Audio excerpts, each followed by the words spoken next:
After continuous reports that came in of infighting, of dissent that embarrassed the BJP, the party has now quelled the Lucknow rebellion at least. Sitting MP and senior BJP leader Lalji Tandon, who was reportedly upset with the party, now has come forward to say that he has accepted the party decision and stands by it.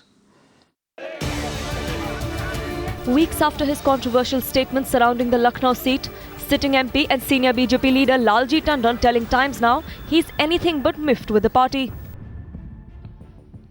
मैं हमेशा ये लोकसभा का चुनाव लड़ाता रहा हूं और वो मेरी जिम्मेदारी है, मैंने वो संभाल ली है। कल राजनाथ जी आ रहे हैं।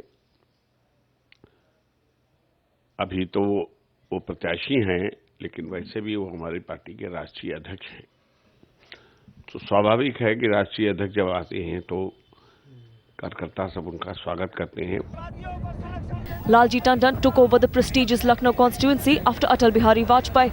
But in 2014, he had to give it up and make way for the BJP president, Rajnath Singh. Often called the protege of Vajpayee, Tandon playing down his statement that he was willing to step aside from his seat only for Narendra Modi. कि राजनाथ सिंह राष्ट्रीय अध्यक्ष हैं, पूरे देश का चुनाव लड़ाना है। अटल जी भी यहाँ से लड़ते थे तो ये कोई वो सीमित समय ही दे पाते थे क्षेत्र को, बाकी मैं संभालता था। अभी भी हमारे बहुत से साथी जो लगे हैं उनके साथ लग के और पूरे चुनाव की संचालन व्यवस्था में मैं अपनी पूरी सक्रियता के साथ काम करूंगा। At a time when the divide in the BJP between the old guard and the new is more than evident, Lalji's latest assurance coming as a huge respite for the party.